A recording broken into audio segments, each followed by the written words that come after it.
So this is a 100 megabyte zip disk, and this video is going to be about how to open one up and put it back together again. The main focus of this video is going to be how to put the spring-loaded shutter back on again, as this gave me a considerable amount of trouble, and I want to make a quick video because I couldn't find one myself, so I had to figure it out, and now that I figured it out, I'm going to make a video. Some zip disks have to be broken or cracked apart in some other way. I think the older zip disks like this one are screwed together, so that's what we're going to go with here. So here you go. Simply just take out the 4 screws.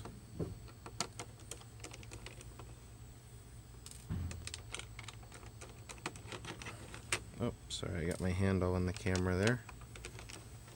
So there's there's one here and one here, so there's none under the shutter. It would be under the shutter if it was open, but it's not. Let me see if I can pause a second here. Okay, looks like I got a little bit more. Had to move the camera up a little so we could have some more field of view. Okay, so we've taken those 4 screws out. This is a Zip Tools disc that has been giving me quite a lot of grief. To remove the shutter, you want to slide it over about this much, and what you're looking for is there is a section here where it is beveled on the plastic, and you want to line up this metal piece. You can kind of, if you look through this little notch here, ooh, that works, you can see right in here where this is beveled out on the plastic. You want to line this up with that, which is going to make it a lot easier to pop the shutter off. Oh, there you go. You can see there's your beveled section here. So that's about just a tiny bit over, about that much over from closed is about the position to pop the thing off. So what I'm going to do is you can use a fingernail, a pick, whatever you have, and just lift that tab up a little without, you don't want to bend the metal because then the shutter's not going to go back together nicely. It's going to drag and stuff and be scratchy or not right. So just very carefully lift, and there you go. There's one end, just kind of came right off, and then there's the other, and bada bing, there you go. There's your shutter. So we'll put the shutter off to the side. This is the disc. And then now we can just lift the cover right off the disc, and you'll see here the spring is sitting on the media, which isn't the best, and this is the inside of the disc. Inside the disc, there's very few components. If this tools disc was a good tools disc, I would be much more concerned about this spring on it. You don't want to, so there's a quick lesson. If the spring is on the disc when you open it up, you don't want to use your fingers or anything to remove the spring. You want to just kind of tilt it off, because if you go with your hands towards it to grab the spring, you have a very high chance that you're going to end up scratching the disc in the process. You don't want to try to pick up the spring or take it off of the disc. You want to just, give it a little tilt and let it just kind of shake off without scratching or scraping the disc. So here's the disc. You can put your finger right here and turn it upside down, and then you'll have the disc without touching it that way. And then you can just easily grab it from the spindle. It's really, you don't have to worry about which side is which, because it's real easy to figure out. This side here is raised, and that's going to go in the hole there. And then this side is going to sit on there. A funny piece of material, I'll put it here on the, so you can see it. This thing got all trapped up in the head of the drive and really wrecked the drive. I had to take the drive apart to get that out. So I opened the disc to see if maybe the media was damaged, but it doesn't seem to be. It looks nice and fine to me. I couldn't see anything on either side. save for a couple of specks of dust. So to put the thing back together, it's pretty much like a floppy disk. You have a floppy disk media. It's got a metal spindle on it. You got this cloth here wipes the disk constantly to keep it clean. So you put that there. This little clear piece just goes right back there. I don't really quite know what it does. There's really nothing to read data-wise. There's nothing here on the other side corresponding.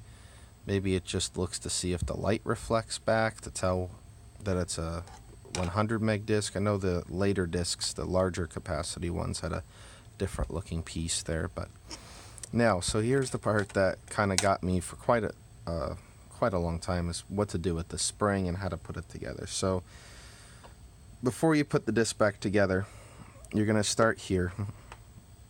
Now this long piece that has the little looped section, see that, the little loop section there? That actually goes to the, oh boy, focus isn't, there we go. That goes to the shutter itself. And then the shorter length of the arm, here, that stays in the drive, in the disk. So what you do is you put that bent side facing downwards, and you put it into this groove here, this top groove. And then, so you put that there, you hold it down, and then the long section goes into here, just like that. Yeah, it's definitely a little fiddly, so you don't want to do that. There you go. You just want it basically like that, where it's got one end in the far in there, and the other kind of tucked down in the end. See this track here? Are we focused? Are we not focused? Sorry. Let's see. You want it in that track there, and that like that.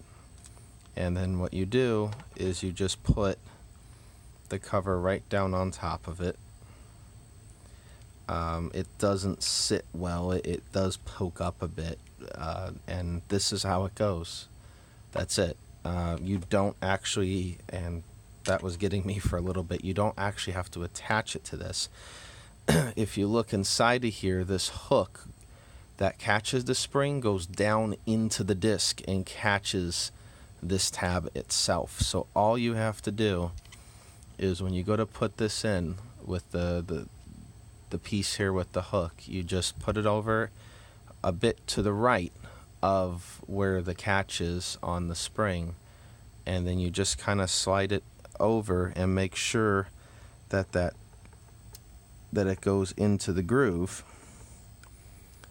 Don't worry about it poking up here. That's going to fix itself in a moment. And then you see it's not, there you go, just caught. Now I got it correctly.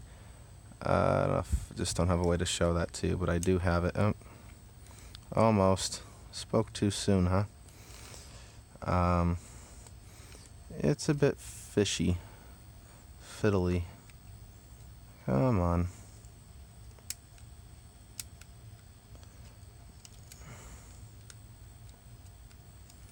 I guess they just shoved the thing. Let's check it again real quick. Oh, not in place, no wonder.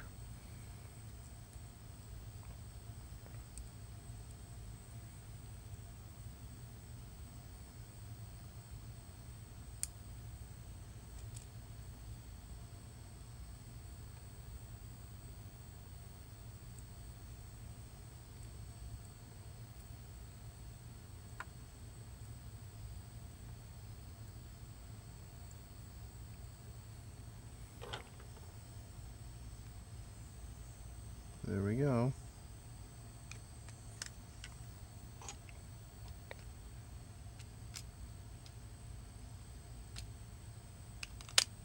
That's it. Just no problem. Good springy action. It's just it's a little difficult. I'll definitely give you that. So there you have it. And then we'll just put our screws back in. That's pretty much all there is to do. Always, when you go to screw these things in, always turn left until you hear a little click so you don't double thread the screw holes. They're not, they're just, you know, self-tapping sort of screws, so you don't want to make two tracks in it, or it won't ever screw together tightly. There you go.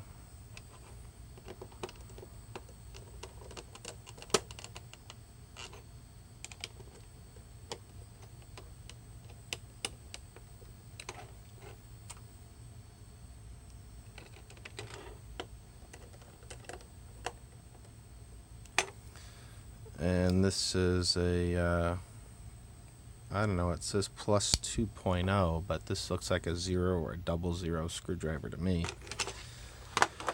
And that's how you open and put back together a zip disk. And that's it.